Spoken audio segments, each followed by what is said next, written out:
저는 30년을 넘게 선교 현장에서 말씀을 전하는 선교사로 살아온 사람입니다. 이렇게 선교지에서 오랜 세월 선교사로 사역하다 보면 전도자나 목사이면서 선교사로 파송된 분들을 많이 만나기도 하지만 또 한편으로는 평신도이신 분들이 선교사 훈련을 받고 선교지에 오셔서 헌신하는 분들을 종종 만나게 됩니다. 자, 이러한 선교사들의 시각에서 현재 성경을 가르치고 있는 박진영 씨의 위치를 좀 더 정확하게 호칭한다면 우리 박진영 씨는 국내 평신도 선교사로 부르는 것이 좀 더 정확할 것 같다는 생각이 듭니다. 결국 사람들에게 하나님의 말씀을 전하는 같은 선교사의 입장에서 우리 박진영 씨에게 반드시 해드리고 싶은 말들이 있어서 이렇게 영상을 만들게 되었네요. 저는 신학교에서 신학생들과 선교사 후보생들을 현장으로 파송하기 전에 이 트레이닝 시키는 선교사 훈련 프로그램에서 선교사 후보생들을 가르치는 사역을 감당하면서 신학생들과 선교사 후보생들이 우리 박진영 씨의 성경 사역에 대하여 종종 이야기하는 것을 제가 듣게 되었습니다. 자, 그렇기 때문에 국내에서 평신도 선교사로 사역하는 우리 박진영 씨를 바라보는 시선이 일반 성도들이 연예인 박진영 씨를 바라보는 관점과는 다소 다를 수 있다는 점을 먼저 말씀드리고 싶습니다. 아무튼 저는 시종일관 지극히 성경적인 관점에서만 이야기를 이어나가겠습니다. 더더욱 박진영 씨의 그 강의 내용 중에서 교리적인 부분에서 비판이나 시비를 가리는 쪽으로의 얘기는 가능한 피할 것입니다. 왜냐하면 그것은 자칫 나만 옳고 상대방은 틀렸다는 방향으로 얘기가 진행될 가능성이 있기 때문입니다. 다만 저는 박진영 씨와 관계해서 즉히 성경적인 신앙 가치관을 벗어나고 있는 내용들이 현재 각자 출석하는 교회에서 신실하게 신앙생활을 하고 있는 일반 성도들이나 젊은이들의 기본적인 신앙 가치관에 혼돈을 줄 수 있는 부분들에 대해서 정확하게 이야기하고 싶은 것입니다. 사실 저는 박진영 씨가 가수로 사업가로 성공해서 사람들에게 상당한 인기를 끌고 있는 입장에 있기 때문에 세상적으로 성공한 사람이 성경을 가르치는 일을 한다는 사실에 한편 반가운 마음이었어요. 인기 있는 연예인이 평범한 크리스찬의 삶을 넘어서서 성경을 본격적으로 가르치는 사역자로 나서게 될 경우에는 그 자연스럽게 따라오게 되는 여러 가지 불편과 제약이 있음에도 불구하고 그것을 감수하고 우리 하나님의 말씀을 가르치는 선교사로의 삶을 시작한 것이라고 생각했기 때문에 처음에는 박진영 씨같이 성공한 사람이 성경 사역자가 되었으니 정말 대단한 우리 편이 생겼구나, 이렇게 단순한 생각도 해보았습니다. 그리고 한 사람의 선교사로서 이 영적인 전쟁터에서 커다란 아군을 만난 것 같은 기쁨에 그 반가운 느낌이 상당히 컸다는 사실을 먼저 고백을 하고 싶네요.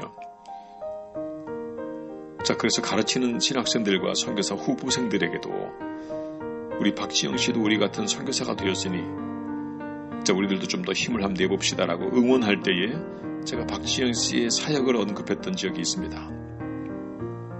제가 앞서 올린 첫 번째 영상을 만들 때까지만 해도 그와 같은 마음으로 우리 박진영 씨가 앞으로 지속적으로 지치지 말고 좋은 성경 사역자로 남아주기를 바라는 마음뿐이었습니다. 자, 그런데 시간이 지나면서 저희 학생들의 추천으로 우리 박진영 씨의 강의를 듣게 되었고 그 중에서도 다소 의아한 내용들이 있는 크리스찬의 삶이라는 주제로 전하는 강의 내용을 들을 때에는 고개를 아주 갸우뚱거리게 되었어요. 그러면서 정말로 이 똑똑하고 아까운 사람이 왜 이런 방향으로 강의를 하는 걸까? 정말 그러지 않길 간절히 바랬는데 이 설마가 역시나가 되는 것은 아닐까? 안타까운 마음 이루 말할 수 없었습니다. 특별히 박진영 씨의 어떤 강의 내용에는 한국의 모든 기성교회 목사님들을 완전히 적으로 규명하는 내용을 너무나 자연스럽게 말하고 있었고 자신이 강의한 내용들을 비판하는 목소리들로 인하여서 기분이 많이 상해 있다는 느낌을 제가 받았습니다. 사실 박신영 씨부터가 현재 목사님들이 성경을 잘못 가르치고 있다고 거침없이 말하고 있는 것처럼 일부 사람들도 나름대로의 이유를 가지고 우리 박신영 씨의 강의 내용이 잘못되었다고 지적할 수도 있는 것입니다. 왜냐하면 각자의 판단의 기준이 다르기 때문이죠. 만약 그 지적들에 대해서 동의하지 않으면 그것을 기회로 삼아서 본인이 주장한 내용들을 한 번 더 구체적으로 설명을 하고 복음적으로 해명을 해주면서 설득하는 노력을 기울이면 오히려 자신의 주장을 좀 더 분명하게 할 수 있는 기회가 될 수도 있을 터인데 그러한 노력보다는 받은 상처에 너무 심하게 반응해서 기존의 한국의 여러 이단들이나 신천지와 같은 단체들이 한국교회를 향해서 매도하고 비난하고 한국교회의 모든 목사를 적으로 판단하는 것처럼 그와 같은 태도를 똑같이 답습하고 있는 것을 보면서 가슴이 아파서 한동안 괴롭기까지 했습니다. 물론 지금 현재 한국교회에 문제가 많이 있는 것은 사실입니다.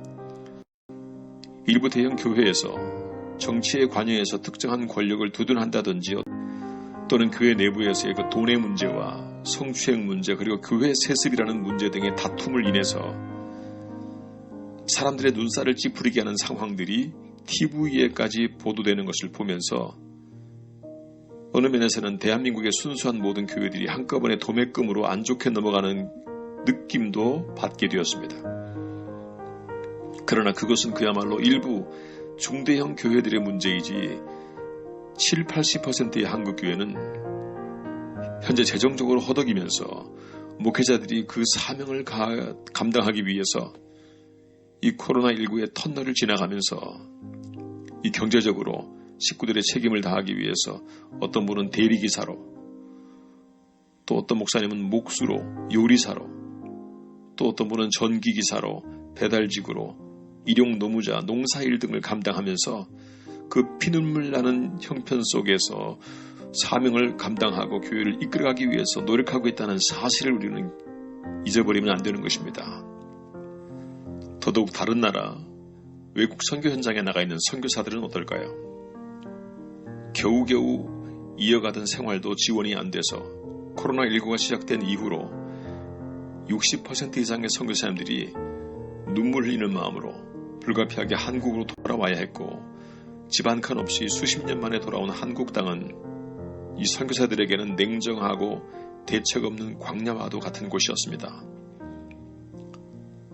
이렇게 어려운 가운데 사명을 감당하고 견뎌가면서 본인들은 나름대로 젊었을 때에 신학교를 다니고 대학원을 다니면서 6년, 7년, 8년 긴 세월 신학을 공부하고 예수님의 제자의 길을 가기로 결단한 수많은 목사 선교사들의 눈물과 아픔이 있는데 우리 박신영 씨가 어느 날 성경을 어느 정도 깨달았고 그것을 가르칠 때에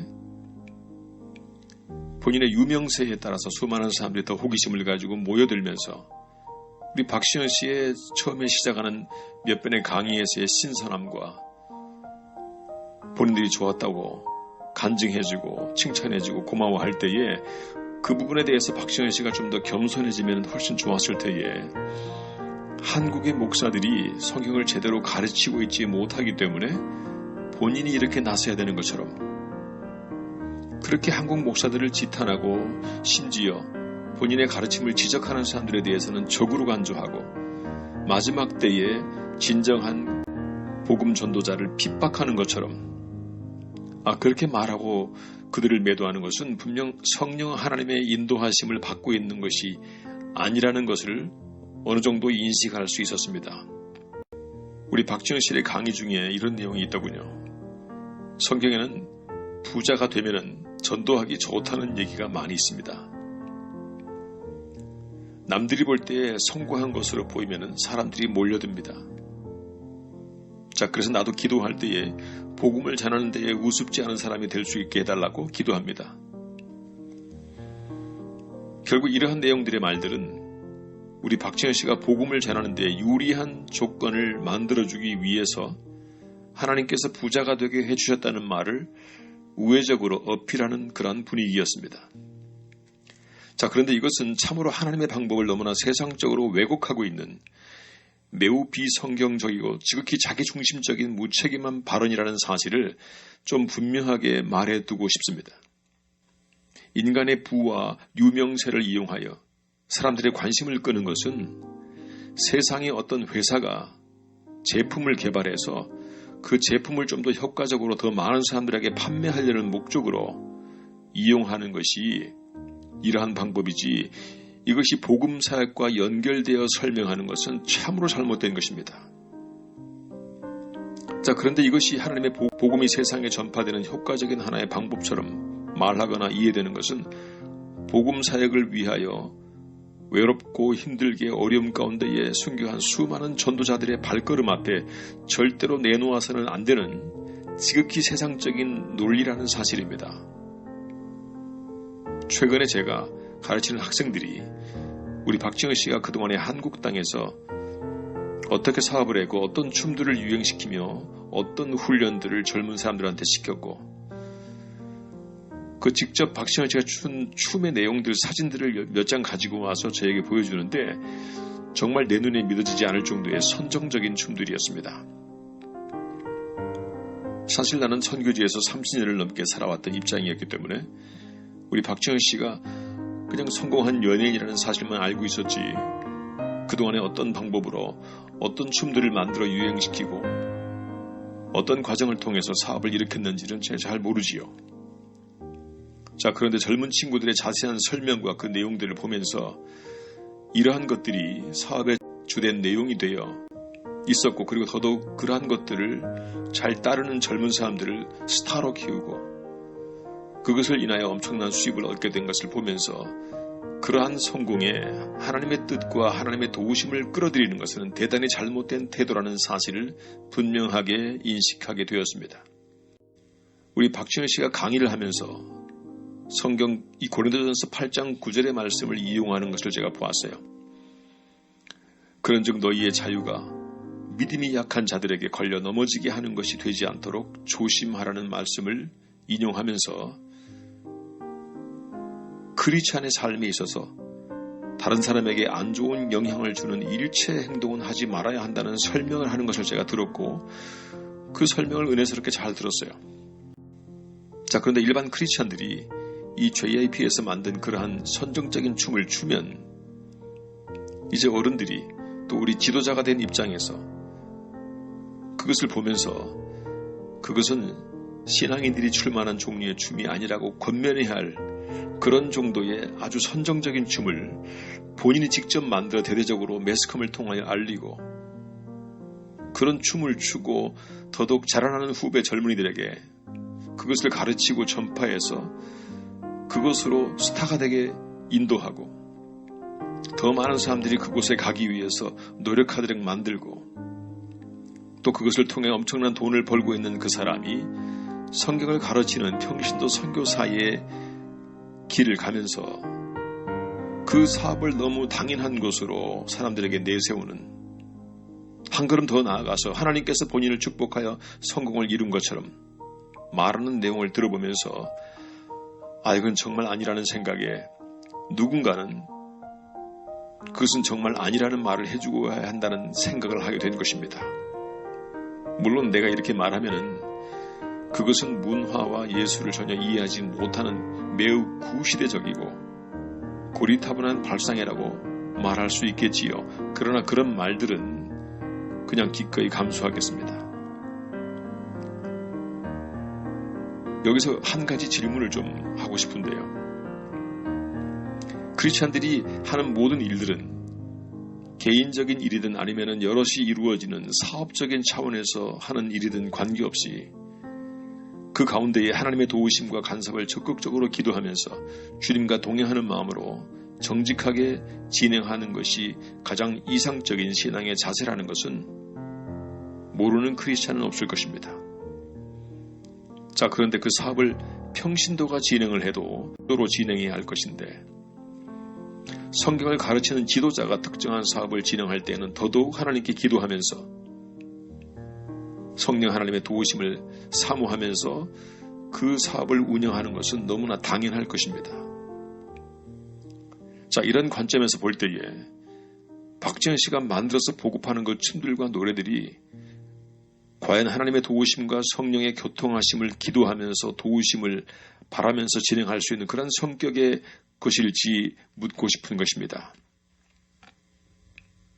또한 그러한 춤과 노래들이 교회 공동체의 성도들 앞에서 보여주어도 손색이 없을 정도로 아주 신앙적으로 무난한 것들일까요? 그리고 내가 성경을 가르치는 그 젊은이들을 모아놓고 가르치고 따라하라고 해도 될 만큼 그렇게 문제가 없는 것일까요?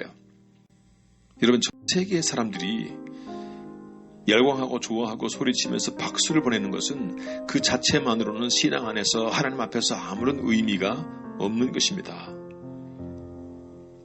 오히려 세상은 더더욱 그러한 것들을 원하게 될 것이고, 사단은 마지막 때에 더 많은 사람들로 하여금 그런 것들을 하게 할 것이고, 그 선정적이고 음란한 것들을 타락한 세상으로 하여금 더 열광적으로 따라가게 만들 것입니다. 예를 들면은 우리가 잘 아는 싸이의 강남 스타일이라는 노래가 아주 유명하지요. 그런데 그 노래가 제 아무리 한류의 바람을 일으켜서 국위선양을 하고 많은 외화를 벌어들이는 그런 역할을 했다 할지라도, 그리고 세계의 젊은이들이 그 감각적인 멜로디에 열광하면서 박수치고 열광한다고 하여도 그 노래 가사와 춤은 타락한 세상 풍조를 그냥 그대로 말해주고 있는 것뿐입니다. 우리 신앙의 지도자들, 선배들은 후배들에게 그런 것들이 신앙적으로 정말 어떠한 것인지를 분명히 말해줄 수 있는 그러한 정확한 잣대를 가지고 있어야만 됩니다. 그걸 말하지 못하는 지도자는 비겁한 전도자이지요. 여러분, 세상은 우리 크리스찬들을 뭐라고 부르죠? 우리들의 가장 일반적인 이름은 성도입니다.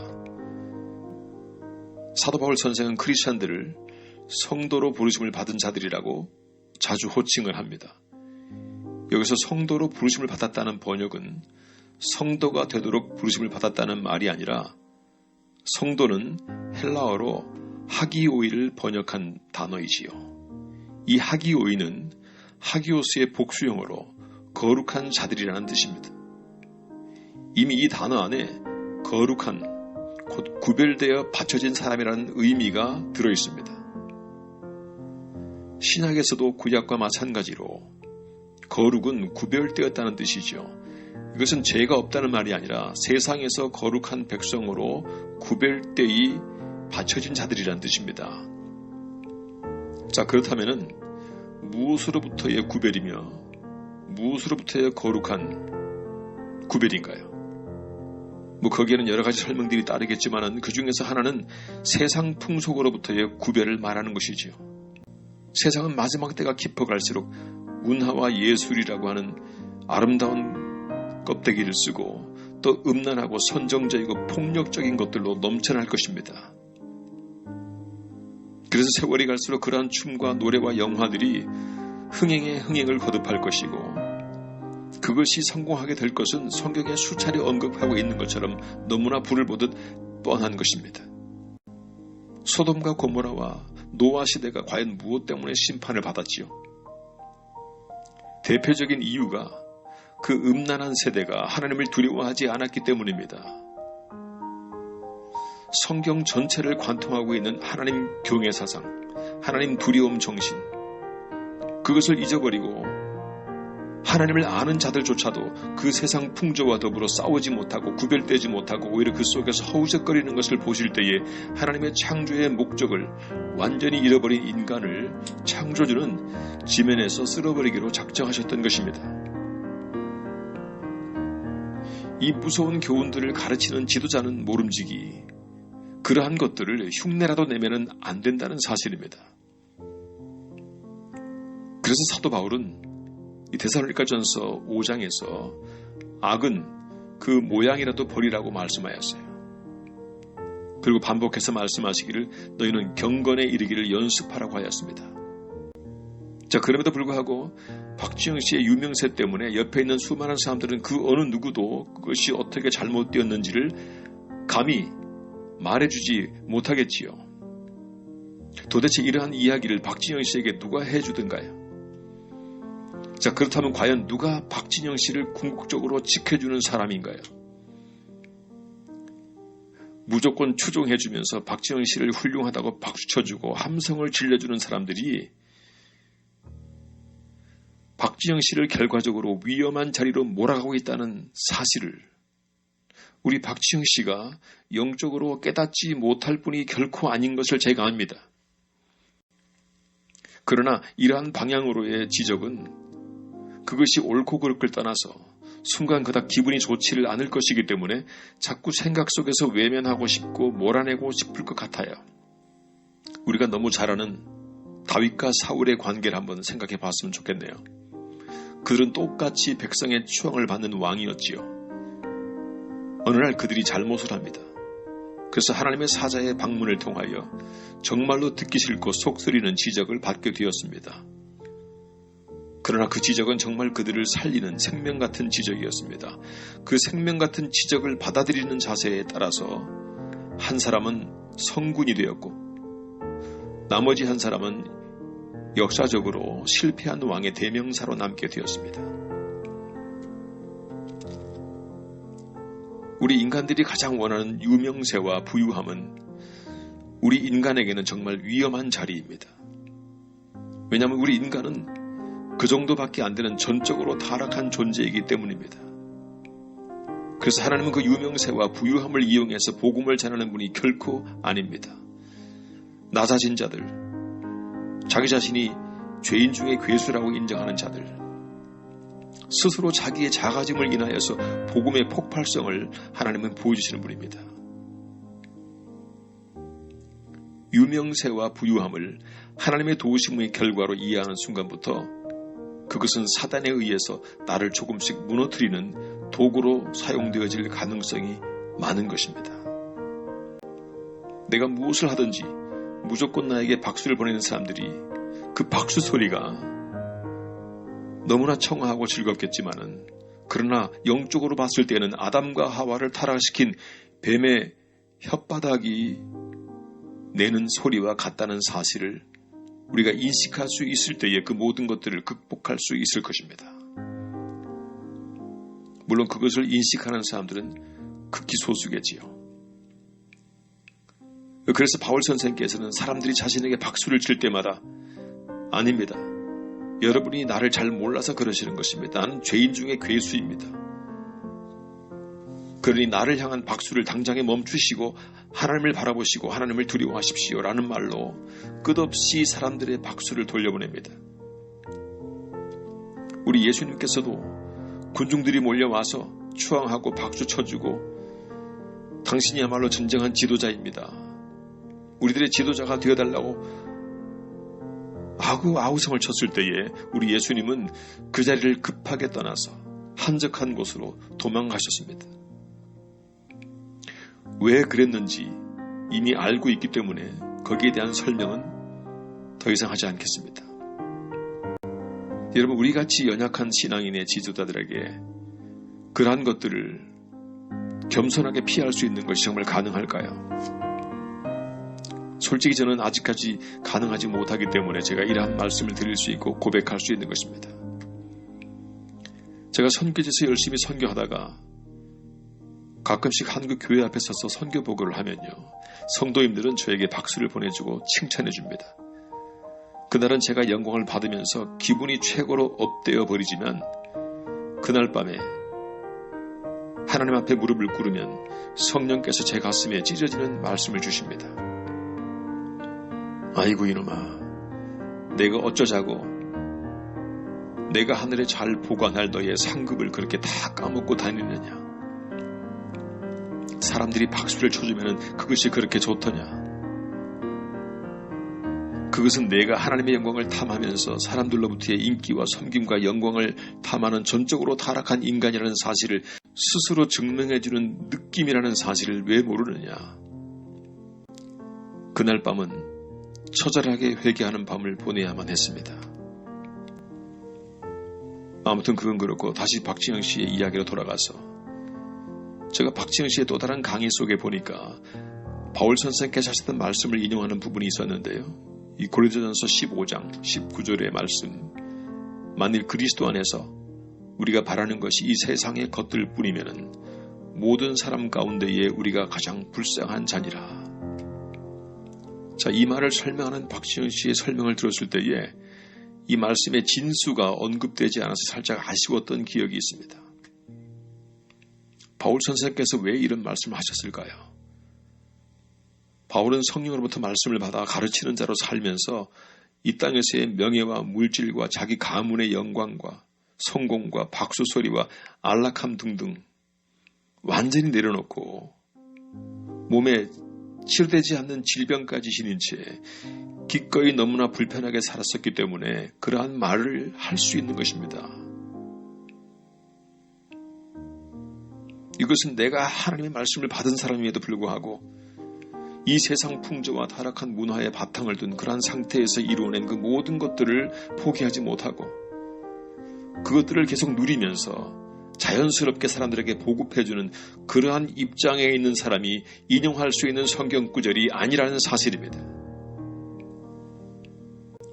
그러한 세상 풍조를 따르면서 부와 영화를 누리는 사람이 이런 말씀을 손쉽게 인용하고 자연스럽게 끊임없이 말씀을 전하면 어떤 현상이 일어날까요?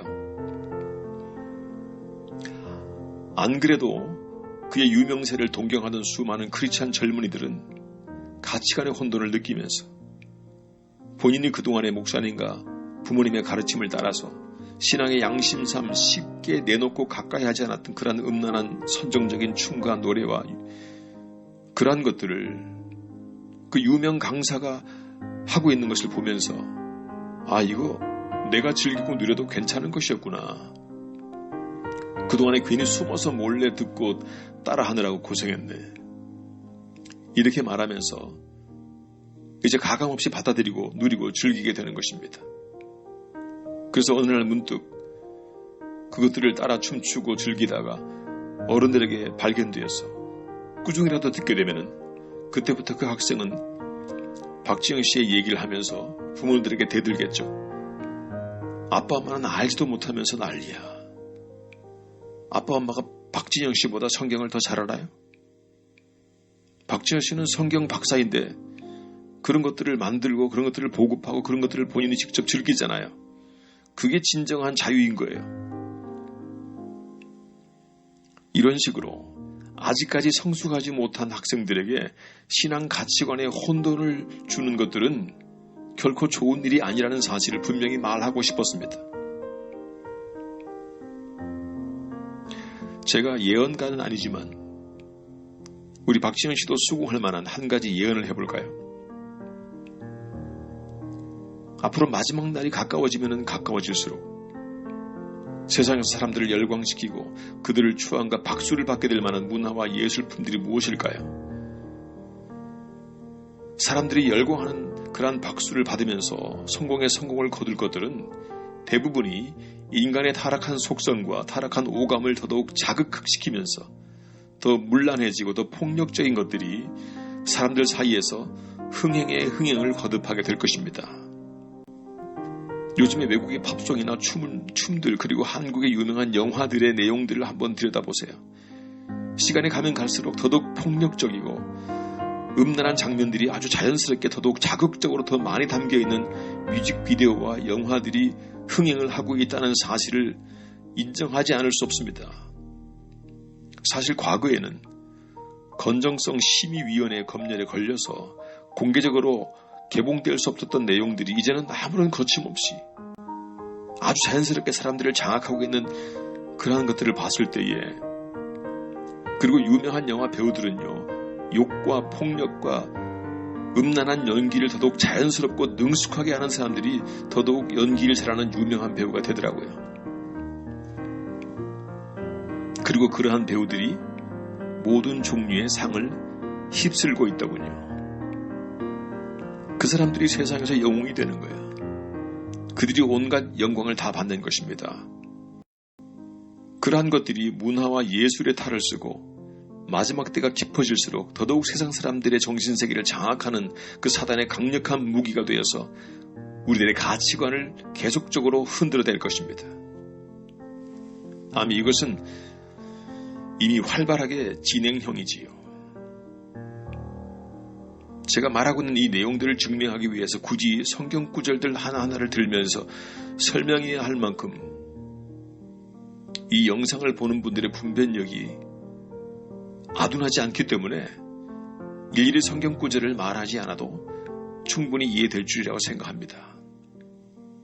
소돔과 고모라와 노아 시대가 왜 심판받았죠?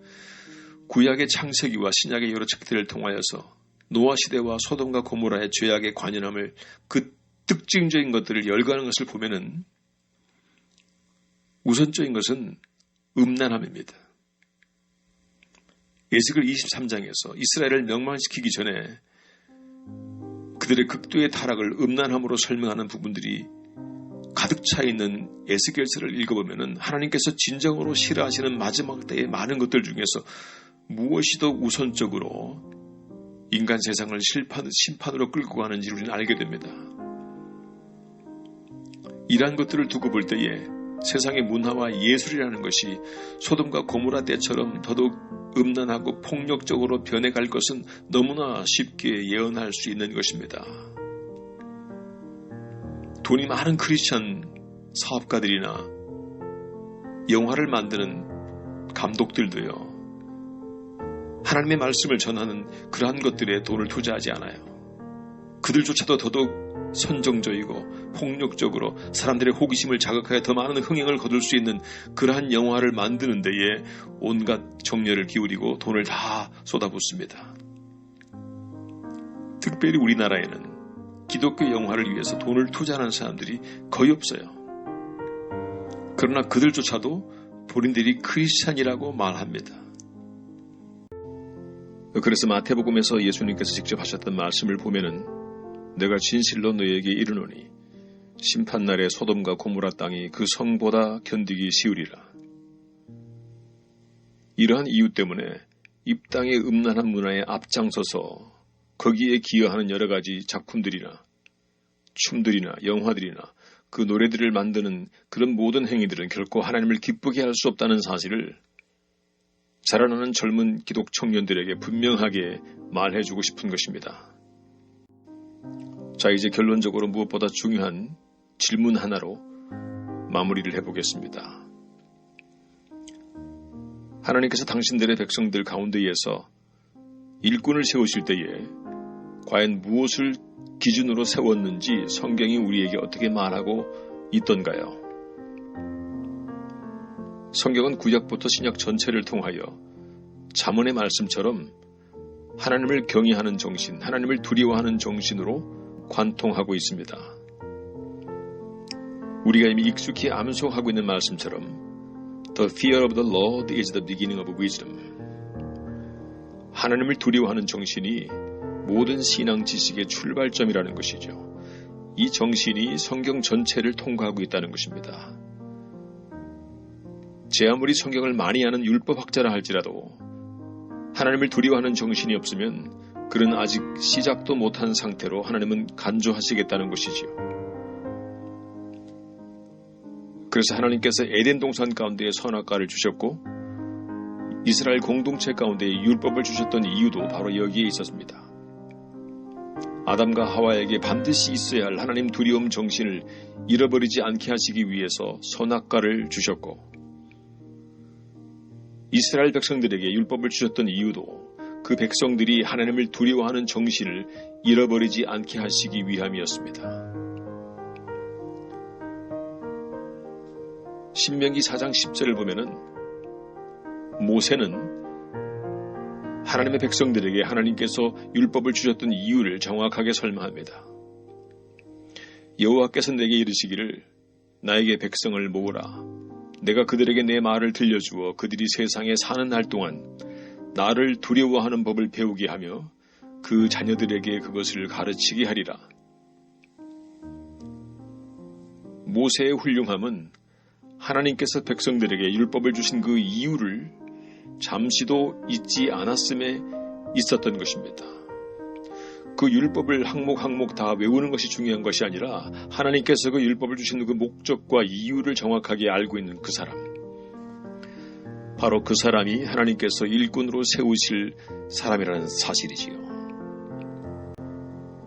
그런데 예수님 당시에 수많은 종교 지도자들이나 율법 학자들조차도 예수님으로부터 그 엄청난 비난을 받았던 이유가 무엇일까요? 그들에게 율법이 있었지만은 그들이 율법을 가르치고 다 암송하는 자들이었지만은 정작으로 그들에게 하나님 두려움 정신이 없었기 때문입니다. 구약에서 하나님께서 당대의 의인이라고 인정했던 또 한 사람 욥이라는 사람을 기억하지요. 하나님께서 그 욥을 사랑하셨던 이유를 성경이 어떻게 설명하는가요? 욥기 1장 1절에 하나님이 욥을 소개하는 장면이 나오지요. 우수 땅에 욥이라 불리는 사람이 있었는데 그 사람은 온전하고 정직하여 하나님을 두려워하여 악을 떠난 자더라. 욥의 삶의 베이스에 하나님 두려움 정신이 깊이 있다는 사실을 하나님이 보셨던 것입니다. 그리고 우리가 잘 아는 믿음의 조상 아브라함을 하나님께서 결국에는 믿음의 조상으로 결정하시던 그 순간에 하나님께서 아브라함에게 하셨던 말씀을 우리는 기억해야 합니다. 아브라함이 이삭을 향하여 칼을 내려치려 하던 바로 그 순간에 아브라함을 급하게 부르시던 하나님의 음성을 기억하시나요? 창세기 21장 12절 그 아이에게 내 손을 대지 말라. 그에게 아무 일도 하지 말라. 내가 내 아들 내 독자까지도 내게 아끼지 아니하였으니 내가 이제야 내가 하나님을 두려워하는 줄을 알았노라. 바로 그 순간에 아브라함의 마음속에 깊이 있던 하나님 두려움 정신을 하나님이 확인하였다는 사실입니다. 여러분, 이 외에도 하나님께서 당신의 백성들 가운데에서 일꾼을 선택하여 세우실 때마다 하나님의 기준은 항상 하나님 두려움 정신이었다는 사실을, 이 사실이 성경 전체를 관통하고 있는 것입니다. 그래서 하나님은 잠언을 통하여서 The fear of the Lord is the beginning of wisdom. 하나님을 두려워하는 정신이 모든 신앙의 첫걸음이라고 말씀하고 있는 겁니다. 그래서 우리가 잘 아는 도울 김용옥 선생님 계시죠? 제가 인터넷을 통하여 그 도울 김용옥 선생의 강의를 가끔 들었었습니다. 이분이 성경을 잘 가르치고 여러 방면으로 박식해서 사람들의 박수를 많이 받는 분인데, 그러나 저는 그분이 적어도 신앙적으로는 실패하고 있다고 감히 말씀드리고 싶습니다. 왜 그럴까요? 그분의 강의를 계속 들으면 그분에게는 하나님을 두려워하는 정신이 전혀 없어요. 아무리 성경을 많이 하고 박식하고 사람들에게 인기를 끌고 유명한다고 하여도 하나님 두려워하는 정신이 그 속에 없으면 하나님의 일꾼으로 하나님께서 세우지 않습니다. 또 제가 한 분 기억나는 분이 계신데, 굳이 이름은 말하지 않겠지만 TV에서 보니까 과거에 한순간 목사였어요. 인류대학을 나왔고 그리고 또 유명한 가수예요. 그가 대중에게는 인기 있는 가수요 연예인이지만 신앙적인 눈을 볼 때에 그 인생이 신앙적으로 실패하였고 참으로 가볍게 인생을 살아가는 그 원인이 어디 있을까 봤을 때에 그 사람의 삶 속에 하나님을 두려워하는 정신이 전혀 없어요. 그렇기 때문에 그가 제 아무리 인기가 있는 유명인이고 연예인이라 할지라도 그 사람이 하나님 앞에서 바로 서기 위해서는 하나님 두려움 정신을 회복해야 되는 것입니다. 우리가 성경을 가르치는 지도자가 할지라도 하나님을 두려워하지 않는 사람의 손에 성경이 쥐어지면 그것은 하나님의 영광이 아닌 자신의 영광을 위하여 사용하는 오류를 범하게 될 수밖에 없습니다. 박진영 씨가 비난하는 한국의 어떤 교회의 목사님들이 왜 그들이 실수하고 많은 사람들에게 귀감이 되지 못하는 그러한 소문이 날까? 그 이유가 어디에 있을까요? 왜 그들 가운데에 하나님의 신이 더 이상 함께하지 않을까? 그들이 더 이상 하나님을 두려워하지 않고 자기 자리를 잃어버릴까봐 두려워하고 또 영향력 있는 장로들을 두려워하고 또 성도들의 인기를 잃어버릴까봐 두려워하고 하나님을 두려워해야 할 그 정신 속에 엉뚱한 것들이 들어있기 때문입니다. 그러한 지도자는 궁극적으로 하나님의 말씀을 자신의 영광을 위하여 사용하다가 어느 날 어떤 이단 단체의 교주처럼 그렇게 수많은 사람들의 초항을 받다가 결국에는 하나님의 불호령을 만나게 된다는 사실을 우리는 기억해야 합니다.